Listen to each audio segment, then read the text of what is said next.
Y bueno, en el sector de nuestras entrevistas, el día de hoy estamos con invitados especiales a quienes vamos a saludar y darle la cordial bienvenida, por supuesto, al programa La Mañana es Nuestra, hasta Radio Cepja 90.1. Ellos son pues también amigos, vamos así decirlo, de casa.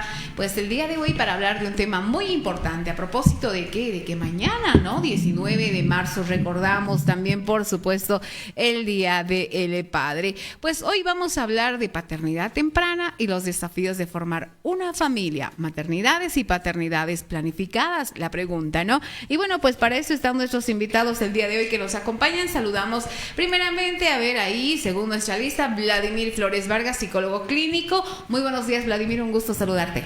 Muy buenos días, ¿cómo está? Bueno, acá para poder conversar un poco de esta cuestión de la paternidad, ¿no? Con esto que nos trae, ¿no? La situación de la fecha especial y ver un poco, de conversar también esto cómo se relaciona, porque padre, madre, ahí hay una cosa que se junta un poco, incluso las fechas están cercanas y es algo que vamos a ir relacionando, ¿no? Y conversar un poco de cómo es esto a una edad tal vez un poco no considerada tan común, ¿no? Tan adecuada, incluso con tintes de ahí, una cosa social. Así es. Bien, vamos a saludar también a Ingrid Menacho Col, que ella es psicóloga, pues orientada también al ámbito social. Ingrid, ¿qué tal? ¿Cómo estás? Muy buenos días. Muy buenos días, muchas gracias por el espacio a Radio Cepja para tocar un tema muy importante también y darle espacio no solo ahora a los jóvenes como un espacio de hijos, sino también a los papás en todas las edades y con todo lo que ellos también tienen que cargar. Qué bueno, muchísimas gracias, Ingrid. Saludamos también a Ruth Romano Chandi, ella es psicóloga orientada al ámbito social. ¿Cómo estás, Ruth? Muy buenos días. Buenos días a todos, gracias por el espacio. Bueno, como ya mencionaban mis compañeros, nosotros vamos a hablar sobre paternidades y maternidades, ¿no? Y más en una etapa, como mencionaban, jóvenes. Claro que sí. Ahora sí vamos a hablar de lleno. Y para comenzar, yo quiero preguntarles, no sé cuál de los tres me responderá. ¿Qué entendemos en principio por paternidad y maternidad temprana en nuestra sociedad? Bueno, es precisamente algo que hay que acordar bien, ¿no? Porque la cuestión de la paternidad es el ejercicio de un rol, de una función que a nivel social se ha ido definiendo y se va redefiniendo con el tiempo, ¿no? Lo mismo con la maternidad, es ese rol que va cambiando, que va apropiándose la persona de ese rol, ¿no? Es decir, hay una forma muy particular de ejercer cada uno este tipo de roles. Históricamente, a nivel social, por ejemplo, había una cuestión de decir, bueno, ¿qué debe hacer un padre? ¿No? El rol de proveedor, ¿no? Entonces la paternidad se reducía a eso. La maternidad, ¿qué debe ser? Bueno, el cuidado, la crianza, y no era algo que se iba entrelazando, ¿no? Era algo exclusivamente de cada lado, estaba muy definido. Ahora es una cosa que va un poco cambiando. Y la parte de ejercer esta paternidad desde una edad temprana es algo muy complicado, porque cuando se llega a ese punto implica el asumir un rol, una posición, un lugar que implica unas responsabilidades que no solo son de como en época, bueno, antes era proveer y antes se trabajaba desde una edad muy pronta, pero es una cuestión de ir asumiendo ese rol que ahora es mucho más complejo, mucho más amplio, es un rol mucho más demandante, entre comillas, y a nivel social, un poco, bueno, por ahí poniendo en una cuestión de lado a lado la maternidad y la paternidad. De la maternidad se hablan muchas cosas y hay una conversación presente, en cambio de la paternidad es algo que está muy por debajo, ¿no? Que es algo que no se conversa mucho. Y desde la parte clínica podríamos decir que es una cosa que se va construyendo en el particular. Cada uno va haciendo con eso que le pasa, que es una paternidad a muy temprana edad, algo que puede, ¿no? Y hay muchas soluciones. Y desde su experiencia, ¿los embarazos en jóvenes suelen ser planificados? ¿No? Bueno, viendo lo de las estadísticas, sabemos en muchos de los casos no es planificado, ¿no? Por eso también es en temprana edad, porque no están completamente desarrollados viéndolo, entonces están cambiando toda una dinámica desde donde eran hijos, eran hermanos, eran independientes y tal vez individuales, a donde están formando una pareja y están formando también una familia.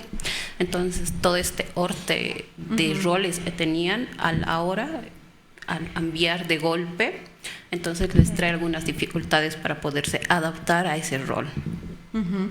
Ahora, ¿cuáles son las principales causas que llevan, por ejemplo, a los jóvenes a convertirse en padres a temprana edad?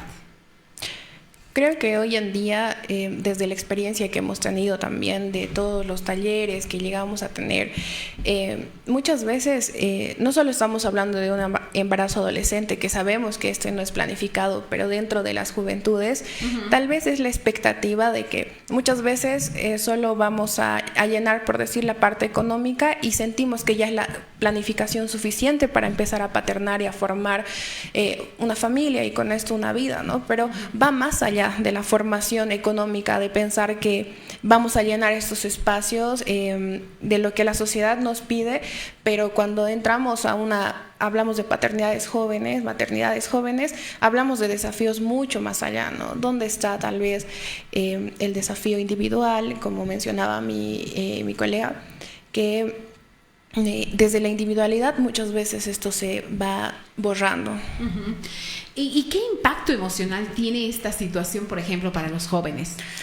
Bueno, ya de por sí vemos los jóvenes a esa edad, si es temprana, no tienen todavía completamente desarrollado la inteligencia emocional, ¿no? Entonces, cuando no tienes las herramientas necesarias para poder enfrentar esta situación, es un choque para ti. Entonces, la respuesta a edad no es planificada, no es organizada en muchos de los casos, entonces dan lo que pueden dar en el momento. Uh-huh. ¿Cómo cambia la vida, los proyectos personales cuando llega, vamos así decirlo, un hijo de manera pues inesperada? Bueno, de por sí la estructuración de un proyecto de vida requiere, como decían, el uso de ciertos recursos que puede tener una persona, ¿no? Y estos recursos en muchas ocasiones no los tenemos desarrollados incluso hasta que pasamos cierta edad adulta, ¿no? Cuando una persona ya ha constituido su vida, incluso después de haber ejercido muchos roles a nivel social, es decir, trabajo, formación académica, familia, formar un círculo familiar aparte del círculo de origen, y incluso ahí es complicado. Entonces, a una edad en la que no se ha elegido ni siquiera el rumbo que quiere tomar uno a nivel, ya sea laboral, académico, es mucho más complejo, ¿no? Porque ahí llega la cuestión de que no puede hacerse cargo y, bueno, la familia de alrededor tiende a tomar esa posición, ¿no?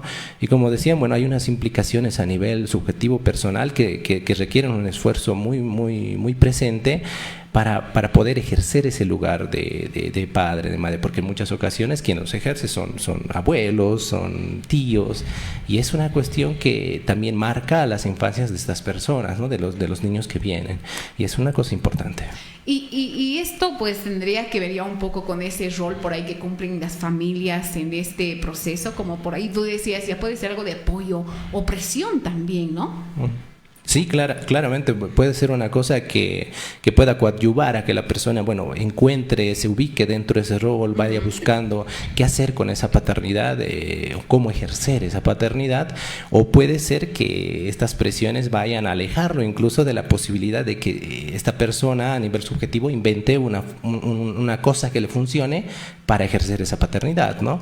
Entonces puede ser, y pasa mucho, ¿no? Le dicen, bueno, tú tienes a partir de ahora que hacer esto y esto otro, y esas presiones también pueden jugar en contra. Eso dependerá de cada caso, ¿no? Y lo vemos en la clínica, la misma manifestación fenomenológica, es decir, una persona viene y dice, bueno, en casa me presionan mucho con esta situación de que tengo que hacerme cargo de mi hijo porque al final yo metí la pata y es lo que me toca.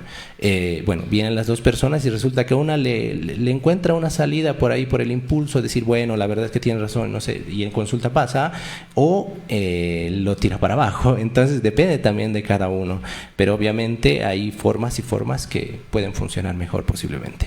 ¿Y qué influencia tiene la sociedad y la cultura en estas decisiones?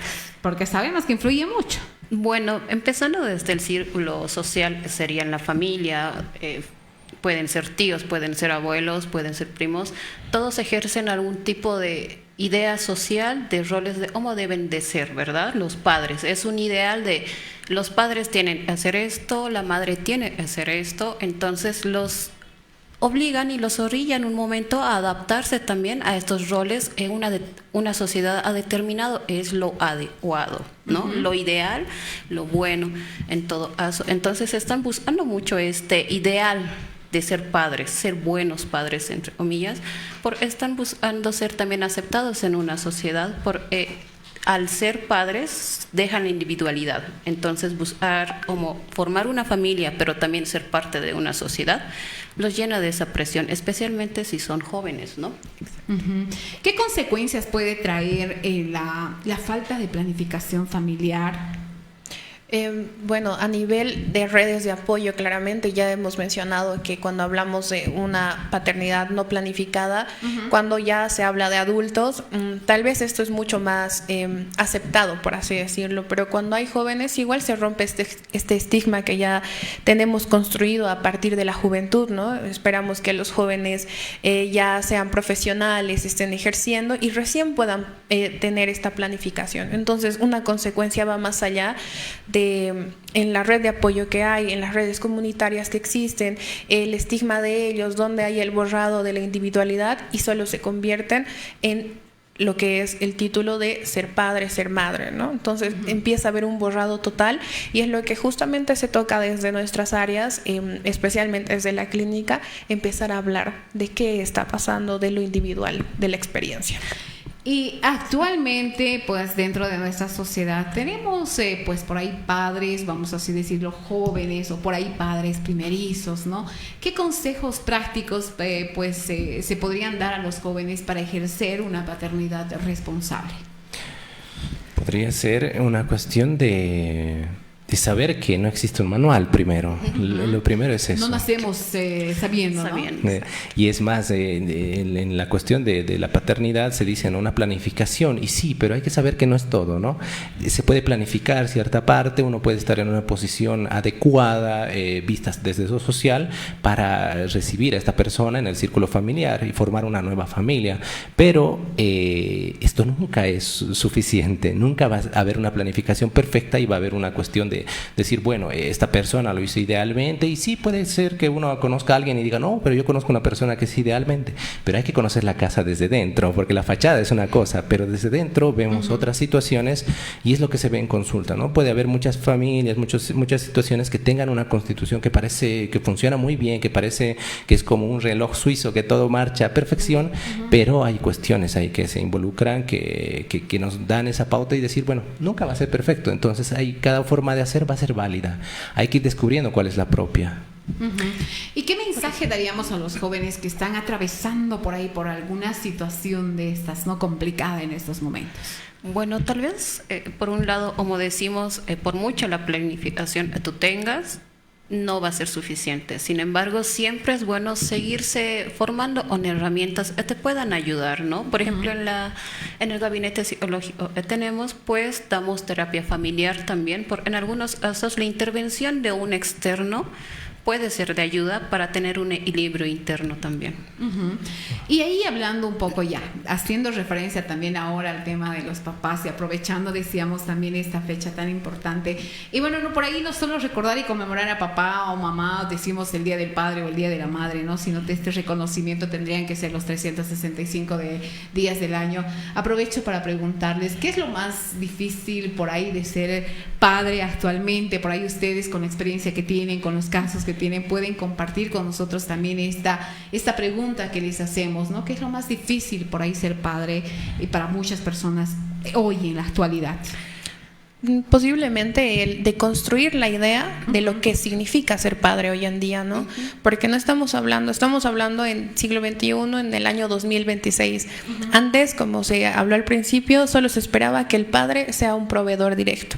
Hoy en día se espera tal vez una realidad mucho más de coparental con la madre, ¿no? Hablar de que no se ayuda con el hijo, sino que se cría, ¿no?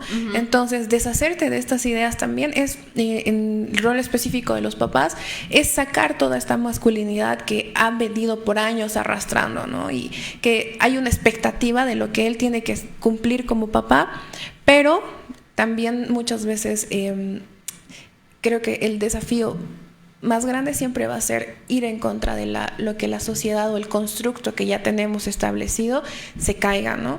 Porque al final del día entendemos que es individual. La paternidad, podemos hablar de redes de apoyo donde hablemos de los desafíos de poder paternar, pero al final del día, como se habló, la casa es por dentro, ¿no? La fachada siempre va a ser algo de que hablar, pero es importante tener un espacio también donde podamos hablar de lo que somos como individuos dentro de la paternidad. Actualmente estos constructos que tenemos, no sé, yo creo que se han ido quebrando, han ido cambiando, porque tú bien ya lo decías, Ingrid, ¿sí? De que anteriormente teníamos una mirada tan diferente de lo que era la paternidad, ¿no? Sino que el papá era el que tenía que estar en el trabajo y sácate, se acabó. Pero hoy por hoy la misma sociedad, la misma familia, los mismos hijos exigen otro tipo de vida, ¿no? Hay el tema, por ejemplo, de apoyo entre padre y madre para poder sacar adelante a los hijos y a las hijas.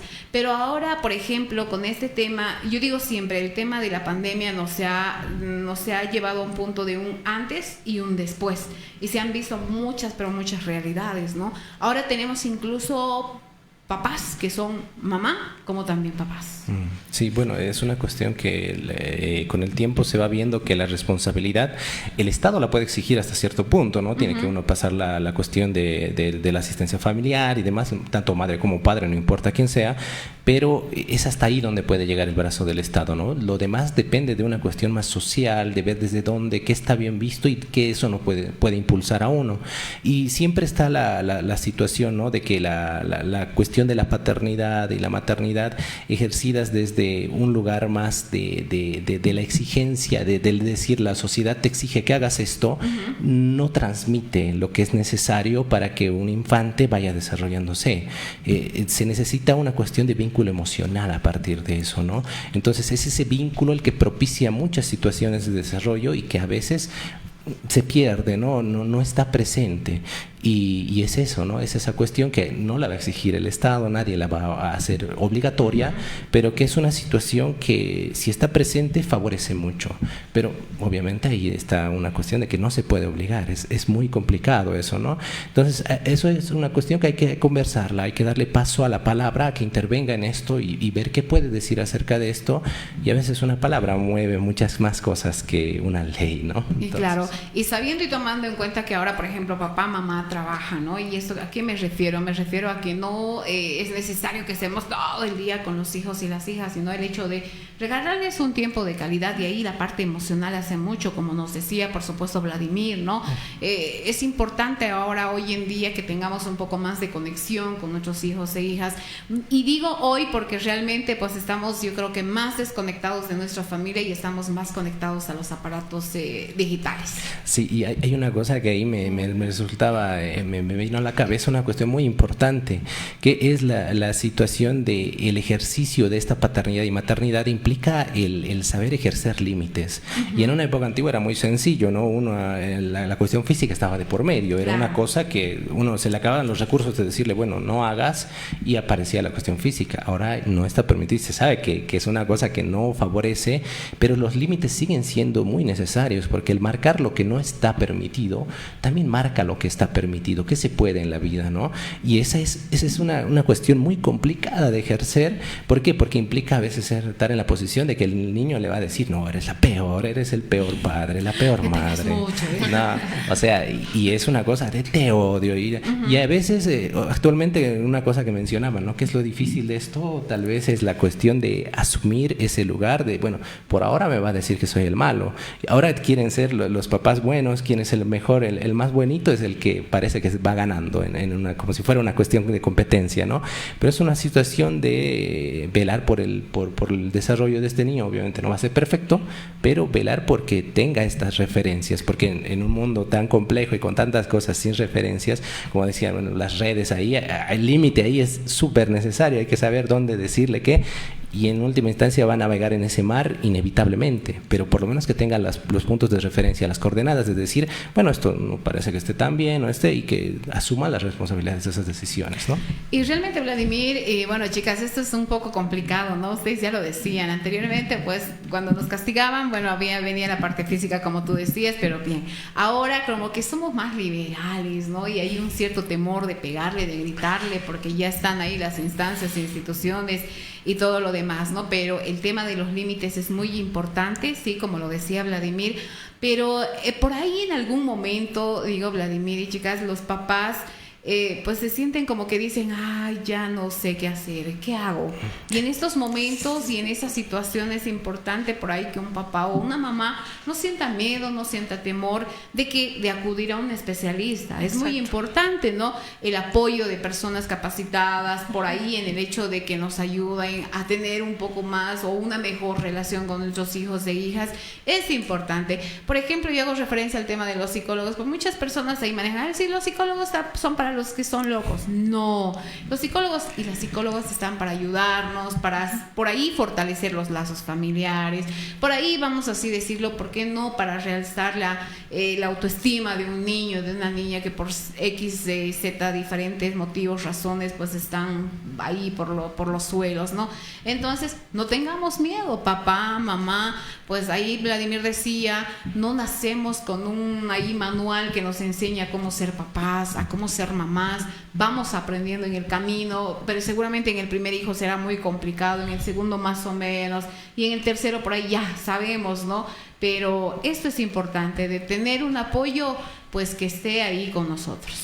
Bueno, viéndolo por ese lado también, como mencionábamos, es un camino lleno de incertidumbre, y la incertidumbre siempre da temor. Entonces es lo más normal también los padres puedan sentir temor, ¿verdad? No necesariamente incluso ser primerizos o ser jóvenes, todo padre siente temor.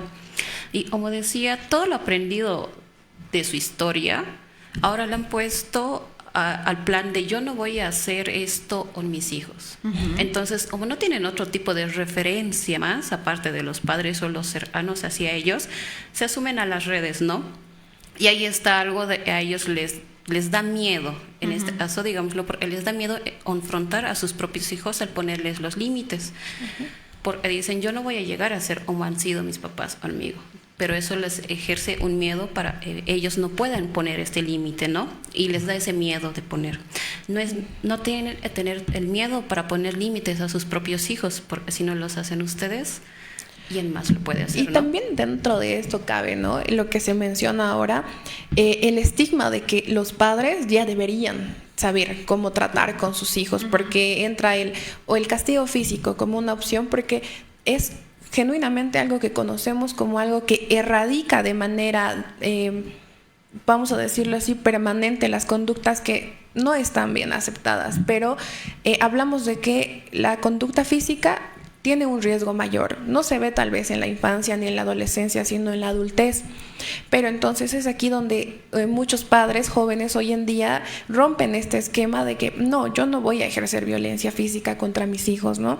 Y entra el temor, la idea y la incertidumbre. ¿Cómo ejerzo límites? ¿Cómo puedo dejar de ser tan permisivo, ¿no? Y ahí es donde entra la importancia de saber que no está mal acudir a redes de apoyo.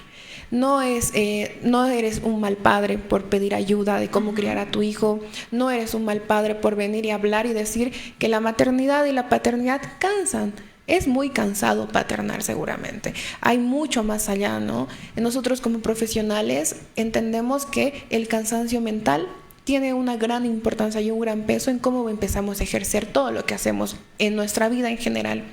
Entonces, cuando estamos hablando de criar a seres humanos, entendamos también que hay un proceso dentro de esto que también va a ser un desafío personal. Entonces, pedir ayuda a un terapeuta para mi hijo, para mí, no está mal. Es muy importante hoy en día romper este estigma y este esquema de saber pedir ayuda de manera profesional.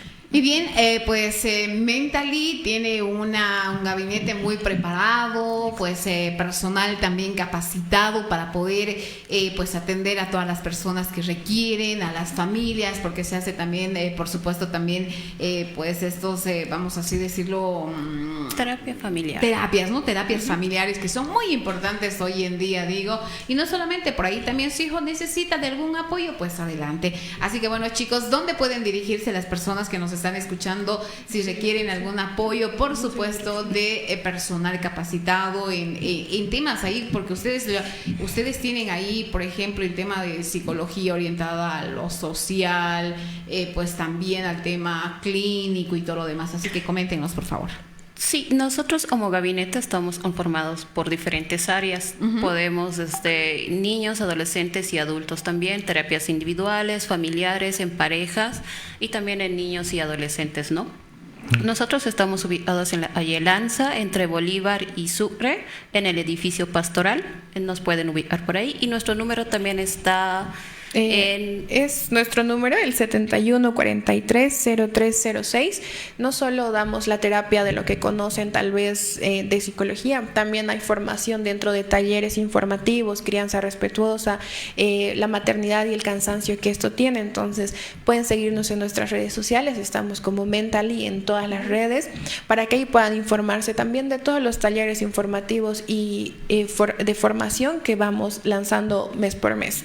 Muy bien, ahí está entonces, así que no tengan miedo, ahí están las direcciones también que nos comparten con nosotros. Y por ahí las citas se hacen a través de llamadas, chicos, o puede uno directamente irse al gabinete. Claro que sí, se puede hacer por llamadas, consultas en las redes, también hay alguien que les va a ir respondiendo y les va a ir orientando tal vez por dónde pueden ir, porque hay que recordar que el ser humano es tan complejo que no lo podemos atender en todas sus facetas en un solo espacio o una sola persona, ¿no? La parte emocional, la parte de la adquisición de recursos, la parte incluso educativa, pedagógica para los hijos está ahí, porque a veces es necesario un diagnóstico que no sea netamente psicológico, clínico, terapéutico, sino un diagnóstico psicológico educativo, psicoeducativo. También hay personal pedagógico trabajando, ¿no? Tenemos esas áreas disponibles porque los niños a veces hay que saber por dónde viene la cuestión, si viene por algo emocional o es algo que realmente es en la cuestión del aprendizaje y demás, ¿no? Bueno, con otros profesionales también hay que contar, hay que saber que en esas instancias estamos siempre habilitados para hacer la derivación donde corresponda, porque a veces uno viene por una cosa y no sabe qué es, se puede orientar a donde pueda así ser atendido adecuadamente. Muy bien, bueno, agradecer a Vladimir Flores Vargas, psicólogo clínico, agradecemos a Ingrid Menacho Colque, psicóloga orientada al ámbito social, y a Ruth Romano Chambi, psicóloga orientada al ámbito social. Ellos son, por supuesto, parte del equipo del gabinete psicológico Mentally, que nos han acompañado el día de hoy para hablar de ese tema tan importante. Agradecidos con ustedes por su presencia, chicos. Muchas gracias a Radio Sepha por el espacio. Bueno, muchísimas gracias a usted por la apertura a la conversación de temas tan importantes. Muy bien, Vladimir, muchísimas gracias, que tengan un buen resto de jornada, y nosotros de esta manera cerramos, por supuesto, nuestro sector de las entrevistas. Entrevistas. La mañana es nuestra.